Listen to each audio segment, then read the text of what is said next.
All right, the Teranga Lions roaring their way to the round of 16 of the 2022 World Cup. Guys, I'm sure all of us expected Senegal to win. No. Really? I actually did. Because Ecuador have been the best team for me so far. They're the one team I can say both games, they were the better team and they played well. Okay. Honestly, the Dutch were lucky. They should have beaten the Dutch, and that's why it hurts me for Ecuador. I'm happy Senegal got through. I wanted Senegal to go through, but I'm paying for Ecuador because to play so well in your first two games and then the last game you don't show up, because this was the one game they didn't show up. The Senegalese did not give them a sniff, and even the goal they scored, we'll go into it. We'll talk about it a bit more. I always say there's no reason to have a man at the post. It's a waste of a man. That man can be marking someone. He can win the first ball for you. You don't win the first ball. The man at the post now is basically playing everybody on side. And look at how free Caicedo was, unmarked, completely there. That man at the post, what did he offer in that situation? Nothing. And more often than not, the man at the post is going to mess you up on offside decisions. Okay. Because the second ball is where the goal is most likely to be scored. And often, the person who gets that second ball, usually they are also free because they are offside. If that man is not at the post and he's even marking someone, he can stop that ball getting to Caicedo. Okay. He can clear the ball. He can do something. He's of more use than standing on the line. Because if you win the first ball, you don't even need him on the line to kind of clear the ball in the first place. So I've always maintained that. Since I found out the reasoning why, I always thought when I found it out, it was strange that, why don't you put someone on the post? But putting two people on the post is wasting two potential people to clear the ball, mark, head. And now we have VAR. So if it's an offside decision and you are for that second ball, you are completely, there's no need, because they couldn't even lift their hands up because the man was right there free. And the man on the post, if you watch the goal, he's watching the guy because he's on the other, he can't do anything about it. The keeper can't do anything about it. So it was poor, and I hope Senegal learn from this end. But you see, at this point, they probably trained all their defending set pieces of the man at the post. It's something they are going to continue doing. And it's scary for me because England use set pieces a lot. Ecuador also use set pieces a lot. And this was one of the things I found out about them reading their scouting reports before, that in CONMEBOL qualifying, they were the best team at set pieces. They were getting the most shots, the highest XG, the most goals from set pieces. So it's not a surprise they scored a set piece, but that man at the post could be very difficult. But now that we've criticized them, let's talk about the positives. They did not give Ecuador a sniff. I see. Ecuador were very lucky to get that goal if you look at the balance of play. And I like the fact that the moment Ecuador scored, basically the next attack going forward, they got back in front because they were all over them. And we'll look at the numbers, but Ecuador really didn't offer much. Okay. And that's why I'm disappointed for Ecuador. I thought that, look, you're a counter-attacking team, you've played so well this World Cup, you're going to get a team that needs to come at you. You'll be able to sit back and take advantage and pick them off on their break. But they didn't do any of that. They were poor. And you go home when you are poor, and it's very unfortunate because, like I said, their first two games were amazing. They were so much better than the Dutch. The Dutch were lucky to escape with a point. And honestly, if they had got that win against the Dutch and Senegal win here, it comes down to goal difference, goal scored, and they might still go through. So I believe they'll be very disappointed with how things went. Daniel. I'm so impressed with the Senegalese defending.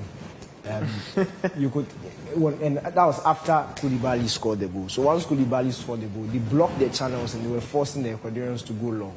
And they knew that they had the dominant aerial players. So they just allowed them. And every time Ecuador went long, you could see there were so many bodies around. And the communication was spot on. And everybody knew what they had to do. And that was clearly a plan. And when you see tactical work being showcased on the pitch like this, you can tell they've gone through these drills time and time and again on the training ground, and they've brought it back on the field, and it's reaping the benefits. It's really nice to see. You could tell that they had the tougher job going into the day. Senegal had to beat Ecuador. Okay. Ecuador just had to avoid defeat, and that is what is disappointing from the Ecuadorian point of view, because for me they have been, and I completely agree with Susu, they have been the best team in the group stages. That game against Qatar, everybody beat Qatar, that's fine. But against the Netherlands, they should have won that game. They really should have won that game. Even after they took the lead, I think they hit the post a couple of times. They should have won that game. It didn't happen for them, and all they had to do was to draw against a Senegalese team that had shown during the competition that they were not as potent going forward as they were thought to be heading into the competition, especially with the absence of Sadio Mane. So I thought it would be a much more difficult job for Senegal. But I think they managed the game very well. They picked their moments excellently. The goal they conceded, and I also want to touch on that man on the post, it's something that Aliou Cisse has been doing for a long time. Okay. And I thought he would desist from that, especially when Colombia beat them in the last. Yes, where it was Grisa Ganagi was having a the famous, the famous picture. Look, and when you see things like that, you think that, okay, maybe they'll revise the plan and figure out what they can do going forward. But for him to insist on it, and as I said, the game is changing. And corner kicks are now, teams actually plan for the second goal. If you watch Ghana's goal against Switzerland in the friendly game, it was a near post. And we've seen it a couple of times during this competition. They hit a near post corner. Somebody sneaks in, flicks it to the back post, just trying to get the second ball. So we've seen it so many times this competition, and teams are right now trying to score from the second ball. So once the initial corner is hitting, if you are the man on the post, you come out in that area and try and cause an offside trap. If you are not going to pick somebody, or you identify somebody you would pick, or a mover, because clearly we all knew that Caicedo wasn't going to be at the end of the header. We saw his starting position. He sort of drifted into the box once the ball was played, awaiting the second ball. So you could tell it was a planned action. He could stand so free. It was because the man was on the post. He knew he didn't have to worry about offside. He clearly knew. Once the ball was it's hitting, very simple for him. He was just waiting. So and as I'm saying, we've seen it time and time again. It's a plan that teams do. The shorter player, or the one who is most likely to get on the end of the ball, doesn't contest the header. Once the ball is hit, he just moves into position, waiting for the loose ball to tack it in. And unfortunately for Senegal, because of that man on the post, he played him onside. But the resilience and the mental fortitude to come back from that just after conceding a goal, because at that time you expected Ecuador to just close shop. But Senegal got that set piece again, and another second ball. It was Koulibaly who put the ball in the back. After, that's what I was saying, the defending after that goal was absolutely brilliant. And it wasn't just the defending, the fact that they were still able to find some spaces going for it. Okay. Boula Dia had a couple of chances.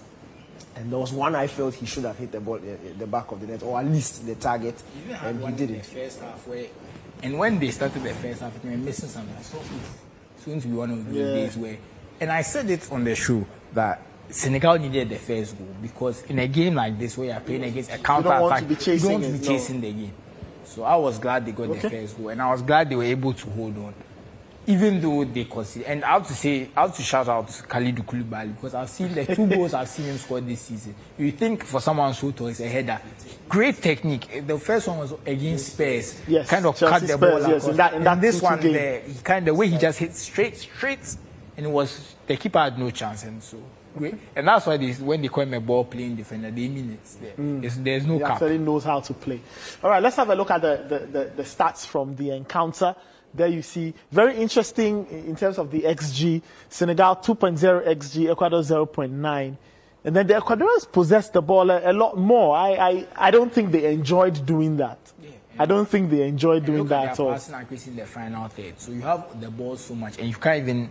And usually when teams have around 60%, I would consider that not quite good. In the 50s, I'll consider it sloppy. So if you're in the 40s, I don't even know the word to describe that one, because it just shows that they just couldn't, the ball couldn't stick, And the Senegalese kept coming. Look at 23 fouls is a lot of fouls. It's almost double what the Senegalese did. And that's even what caused them, because that penalty was very sloppy. It was very clumsy. And it just showed, I think maybe they were a bit nervous. I believe after playing so well, you just have to avoid defeat. They overdid the conservative game. They kind of retreated into their shells too much, because this is probably the least attacking we've seen them the whole tournament, And considering that Senegal, their hardest game on paper, they outplayed that team. They are in the Dutch. You would think that Senegal, a team which is a bit closer to their level, quote unquote, they would make more of it. So it was disappointing from all angles. But Ecuador have not disgraced them. So I always say this. I know I say this quite a bit for some of these teams that come. But we have to be honest. With only 2 teams going through, the third team can also do a good job and not go through. And I believe they had a good job, but they let themselves down at the final hurdle. But it's encouraging, because when you're a small country and you come to these tournaments, it will hurt. All right, we'll see what happens to Ecuador. A lovely batch of players they have: Estupinan, Moses Caicedo, some of the other guys. We'll see if they can come back in 4 years for another World Cup.